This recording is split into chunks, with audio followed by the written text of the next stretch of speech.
Varicose veins తో బాధపడుతున్నారా? దసరా సందర్భంగా ఉచిత కన్సల్టేషన్, సర్జరీపై 20% వరకు డిస్కౌంట్. నమస్తే రమ్మగారు. నమస్తే జయ.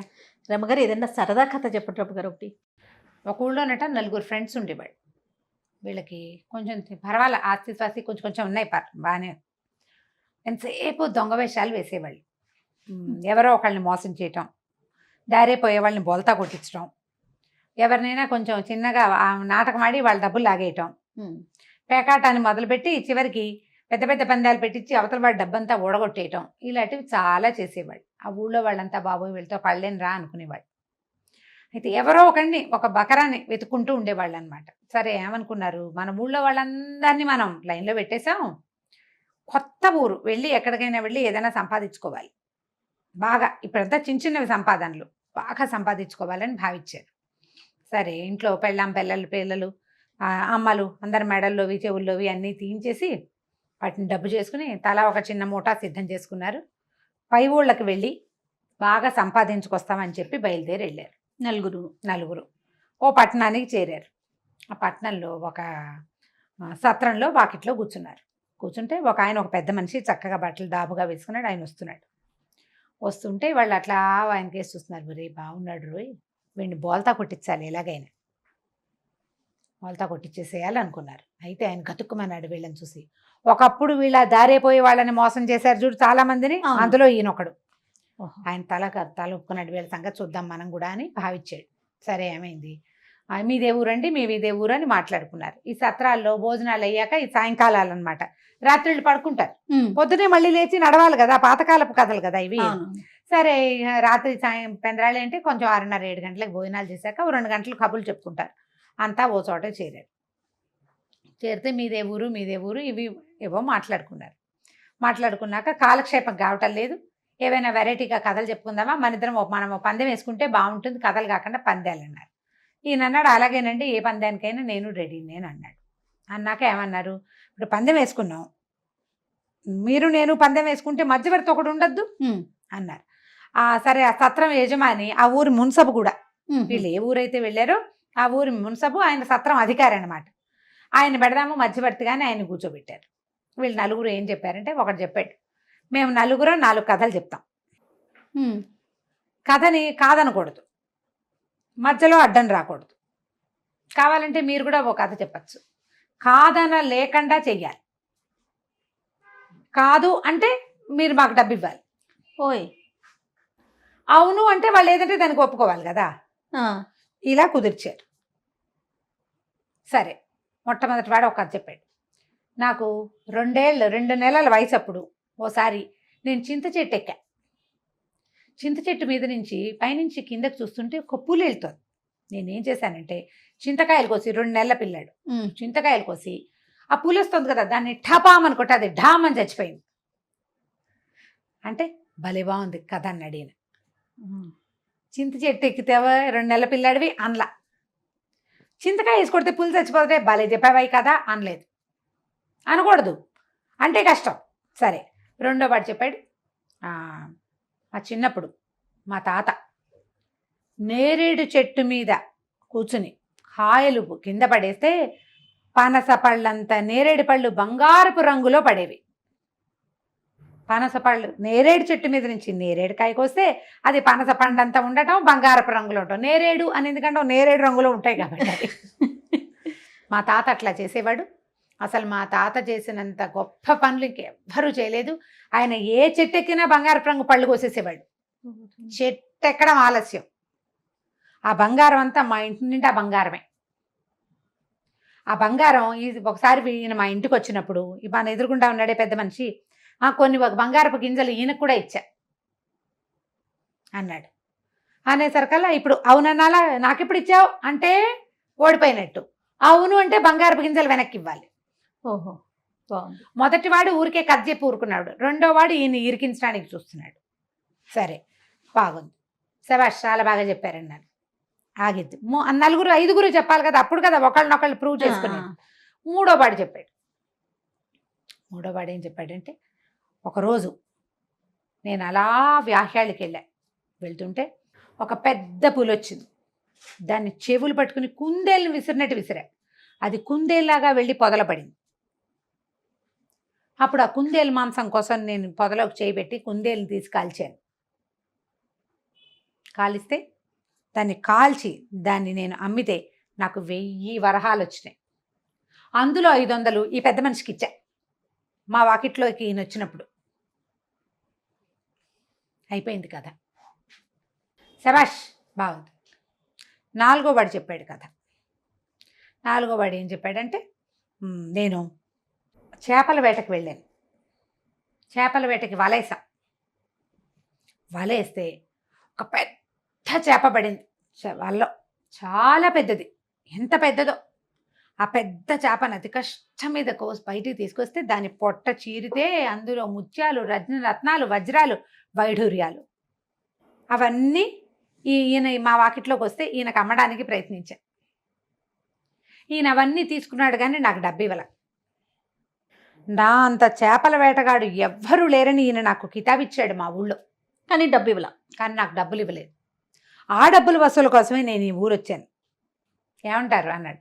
చాలా బాగా చెప్పారండి అన్నాడు. మళ్ళీ చెప్పారండి కదా, ఎంత బాగుందో అన్నాడు పెద్ద మనిషి. ఈ మున్సబ్ గారు కూడా శభాష్ అన్నాడు. ఇప్పుడు వీళ్ళు పెద్దగా టలాయించడానికి వీల్లేదు. ఈ సత్రం అధికారి, అన్నం పెట్టినవాడు, పైగా ఆ ఊరు మున్సబు. ఎక్కువ టకుటమార వేషాలు వేస్తే ఈయనేం చేస్తాడు? కొంచెం జాగ్రత్తగా ఉన్నారు. ఇంతకంటే గొప్ప కథ ఎవడైనా చెప్పగలడా? చెప్పలేడు. ఎందుకంటే వీళ్ళకి సంవత్సరాల తరబడి మనుషుల్ని ఇట్లా టోకరా ఇచ్చేసే పద్ధతి ఉంది. ఎలాగా? ఓ మేకపిల్లని పట్టుకుని ఇది ఏప్రిల్కి మార్చి తర్వాత ఏమొస్తుంది, ఏప్రిల్ తర్వాత మే వస్తుంది, మళ్ళీ తర్వాత దాని జూన్కి ముందు ఏమొస్తుంది అంటే మే అనిపించినట్టు. అంతే. అవతలాడు మే అని చెప్తాడు ఆటోమేటిక్గా. అంతే కదా? అవును. అలాంటి ప్లాన్ చేసి ప్రతిసారి చేసేవాళ్ళు. వీళ్ళకి చాలా అనుభవం ఉంది. దొరికేశాడు ఈయన. సంపన్న గృహస్థు, చక్కగా జరి పంచ అవి కట్టుకుని ఉన్నాడు. ఉత్తరం కూడా జరీది. ఉంగరాలు ఉన్నాయి, వేళ్ళకి మెళ్ళలో గొలుసు ఒకటి కనిపిస్తుంది, కాళ్ళకి 2 వెండి కడియాలు ఉన్నాయి, చెవులకు పోగులు ఉన్నాయి, ఖచ్చితంగా జేబులో డబ్బులు ఉంటాయి కదా అని ఊహించారు. సరే, ఇప్పుడు ఈయన చెప్పాడు. ఈయన కూడా కథ చెప్పాలి కదా. నో అనలేని కథ చెప్పాలి. నో అనకూడదు అవతల వాళ్ళు, అవునని అనాలి. ఈయనేం చెప్పాడంటే, నాది పెద్ద వ్యవసాయ క్షేత్రం, చాలా పెద్దది. పత్తి విత్తనాలు నాటుతాను నేను. అయితే పత్తి చెట్లు వస్తూ ఉంటాయి కదా. ఒక పెద్ద పత్తి చెట్టు వచ్చింది, దానికి ఇంత పువ్వు పూసింది, చాలా పెద్దది. పూసేసరికల్లా అయితే ఆ మిగిలిన చెట్లన్నీ కాయలన్నీ కోసేసుకుని పెద్ద పువ్వు పూసి కిందది కదా కాయ అవుతుంది. ఆ పెద్ద కాయ ఎప్పటికీ కోయిలా మేము, ఏమవుతుందో చూద్దామని. ఒకనాడు చిట్ట చివరికి ఆ కాయ పగిలి అందులోంచి 4 మనుషులు బయటకు వచ్చారు. ఇక్కడున్నారే 1 2 3 4 వీళ్ళు 4 వాళ్ళు. అప్పుడు నా పత్తి క్షేత్రంలో నేను పోసిన నీళ్లు తాగిన చెట్టు అది పెరిగి అందులోంచి వచ్చిన గింజలు ఎవరివి? నావే. గింజలు నావైతే గింజల బదులు మనుషులుగా పుడితే మనుషులు కూడా నావే కదా. వీళ్ళు నా బానిసలు. వీళ్ళేం చేశారు? వ్యవసాయ క్షేత్రంలో పనిచేస్తూనే మా ఇంట్లోంచి డబ్బు దశకం అన్నీ ఎత్తుకుని పారిపోయారు, బానిసత్వం మానేసి. వీళ్ళ జేబుల్లో ఆ డబ్బులున్నాయి. నేను వీళ్ళని వెతుక్కుంటూనే ఇక్కడికి వచ్చా. ఇంతవరకు నేను వస్తుంటే వీళ్ళు నేనేదో వీళ్ళ దగ్గర డబ్బులు తీసుకున్నానని ఊరందరికీ చెప్పుకుని తిరుగుతున్నారు. నిజానికి వీళ్ళ జేబులో డబ్బులున్నాయి, ఆ డబ్బులు నావి అన్నాడు. అనేసరికి మున్సబ్ అన్నాడు, శభాష్, చాలా బాగుంది, కరెక్ట్గా చెప్పారు అని. జేబుల్లో చూడండి రా అన్నారు. ఈ వచ్చిన సంపన్న గృహస్థుడి సామాన్లు వెతికితే ఇందులో వజ్రాలు లేవు, బంగారం లేదు, ఏమీ లేవు. కానీ వీళ్ళ 4 జేబుల్లో డబ్బులున్నాయి. ఇప్పుడు ఎవరు దొరికారు? కోతల రాయలు 4 దొరికేశారు. మున్సబ్ అన్నాడు, న్యాయం అదే కదా. ఇప్పుడు కాదనకూడదు కథ, అవునని ఒప్పుకోవాలి. అవునని ఒప్పుకోవడానికి సాక్ష్యం కూడా పెద్ద మనిషి చూపించాడు కదా. అంతే. సాక్ష్యం ప్రకారం ఏం చేయాలి? మీరు 4 ఆయనతో వెళ్తారా, జేబుల్లో డబ్బులు తీసిస్తారా? వస్తే 4 తీసుకెళ్లి వ్యవసాయ క్షేత్రంలో పని చేయించుకుంటా, లేదా నా డబ్బులు నాకు ఇప్పించాలి. ఏం చేయలేకపోయారు, డబ్బులు తీసి ఇచ్చేశారు. ఇచ్చాక ఆయన ఏమన్నాడంటే, వీళ్ళు ఇలాంటి పనులే చేస్తారు కాబట్టి ఈ ఊళ్ళోంచి బయటికి కదలనివ్వకూడదు, ఎవరినైనా మోసం చేస్తారు కాబట్టి ఈ 4 ఈ ఊళ్ళోనే ఏదైనా పని చేయించేలాగా చేయండి. మున్సబ్ అంటే ఇప్పుడు దేశ గ్రామం తాలూకు పనులన్నీ చేయించుకుంటారు కదా, గవర్నమెంట్ పనులు. ఆ, వీళ్ళు నలుగురికి ఏదో చిన్నదో తృణమో పణమో ముట్ట చెప్పి గ్రామాధికారి కింద పనిచేసే పనిలో పెట్టండి, ఇతరులతోటి మాట్లాడే అవకాశం ఇవ్వద్దు, వీళ్ళు మిగిలిన వాళ్ళు కూడా చెడగొడతాడని చెప్పాడు ఆయన. చాలా కరెక్ట్గా కుదిరింది కదా. దాంతో ఆ గ్రామాధికారి ఏమన్నాడు, అయ్యా మీరు రేపు పొద్దున వెళ్ళిపోండి, వీళ్ళని మా ఊళ్ళోనే కట్టేస్తాం, వీళ్ళు ఇక్కడ పని చేయాల్సిందే, సంవత్సరం పాటు పని చేస్తే కానీ వీళ్ళని వెళ్ళనివ్వద్దని చెప్పి వెళ్ళిపోయాడు ఆయన. ఏడాది పాటు ఒళ్ళొంచి ఇక్కడ పనిచేశాక వాళ్ళు ఈ కోతల రాయిళ్ళుగా ఉండకూడదని ఇతరుల కష్టార్జితం మనం కష్టపడి 10 రూపాయలు సంపాదిస్తే ఈ 10 ఎవడైనా కొట్టేస్తే ఎంత నొప్పి ఎంత కష్టంగా ఉంటుందో వాళ్ళకి తెలిసింది. ఎంతమందివో కష్టార్జితాలు కొట్టేశారు సరదాగా నవ్వుతూ. కాదయ్య మనకు చూడు ఎప్పుడును మన నొప్పి చాలా పెద్దది. అవునండి. ఎదుటివాడి కష్టం చాలా సింపుల్, పక్కవాడి 100 రూపాయలు చాలా సింపుల్గా కొట్టేస్తాం, మనది 10 రూపాయలు పోతే కానీ ఆ నొప్పి ఏమిటో తెలియదు మనకి. మన దాకా వస్తే కదా తెలిసేది. ఎవరో డాక్టర్ గారు చెప్పారు, ఇన్ని కంతులు కోసాను నాకు అంతంత నొప్పి ఇంకోటి అది లేదని. అందరి కంతులు కోసేటప్పుడు వాడమ్మో కుయ్యముర్ర అంటాడు అని కాయల్ని కట్ చేస్తుంటే, నీ సొంత కంతి కోసినప్పుడు కదా నీకు నొప్పి తెలిసేది. అవును కదా. ఎవరినైనా మోసం చేసే సైబర్ క్రైమ్స్ అవి ఎన్ని జరుగుతున్నాయి. వాళ్ళు ఎవ్వరు కష్టపడి సంపాదించే వాళ్ళు కాదు, వెధవలు, పారాసైట్స్, పురుగులు, అంతే కదా. చెట్ల మీద వాటి మీద పడి బతుకుతూ ఉంటాయి. నక్కలు, తోడేళ్ళు, హైనాలు అవి కూడా అంతే పారాసైట్స్. ఏనుగులు వాటిని సింహాలు చంపేస్తే ఆ మిగిలిన ఆహారాన్ని తినేవి ఆ జాతి పారాసైట్స్. పరాన్న భొక్కులు, పక్కవాడు సంపాదించుకుని దాన్ని తినడం అంతే. వీళ్ళకి తన సొంతంగా కష్టపడి సంపాదిస్తే ఆ డబ్బు పోతే కదా నీకు నొప్పి తెలిసేది. సొంతంగా కష్టాలు ఇష్టాలు ఏముండవు, ఇలాగే పోసుకోలు రాయిళ్ళంతా కోతల రాయిళ్ళు లాగా ఉండి పెద్ద చక్కగా బాగా జరిగింది కదా శాస్తి. వీళ్ళకి ప్రతివాడికి శాస్తి జరుగుతుందా?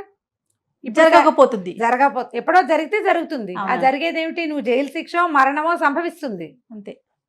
నీలాంటి వాడే నిన్ను మోసం చేస్తాడు. తాడిని దన్నేవాడు ఉంటే వాడు తలని ఇంకోటి అంతాడు అంతే. అంతేగా నువ్వు నన్ను మోసం చేస్తే ఏమిటి, అదేగా చెప్తారు కదా, జయ పొట్టివాడిని పొడుగువాడు కొడితే పొడుగువాడిని పోచమ్మ కొడుతుంది అంటారు. ఇది ఇక్కడ మన తెలంగాణ సామెత. మన వైపు ఆంధ్రలో ఏం చెప్తారంటే, ఊరివారి బిడ్డని రాచవారి బిడ్డ కొడితే, నగరివారి బిడ్డ కొడితే నగరివాడిని నారాయణుడు కొడతాడు. భగవంతుడు వేస్తాడు శిక్ష. ఊరి బిడ్డని నగరి బిడ్డ కొడతాడు, అంటే రాజుగారి అబ్బాయి, వాడిని నారాయణుడు చూసుకుంటాడు, భగవంతుడే చేస్తాడు దానికి. కాబట్టి ఇలా పోచుకోలు రాయిళ్ళుగా ఉండొద్దు. ఈ రోజుల్లో కుర్రాళ్ళు పనులు చేసుకొని చక్కగా మంచిగా పని చేసుకుని కష్టపడి పక్కవాడు సంపాదించుకున్న దాన్ని లాక్కోవటం తెలివి కాదు, అది పారాసైట్స్గా బిహేవ్ చేయటం, పరాన్న భుక్కులుగా ప్రవర్తించడం ఎంత బ్యాడ్ ప్రాక్టీసో. వాళ్ళని కల్లా తల్లిదండ్రులకి ఎంత చెడ్డ పేరో దానివల్ల పాపం కదా. ఎవరు మన పిల్లలు చెడ్డవాళ్ళు అవ్వాలని కోరుకుంటామా? ఏ తల్లిదండ్రి కోరుకోరు. మంచి పిల్లలు అవ్వాలనుకుంటాం.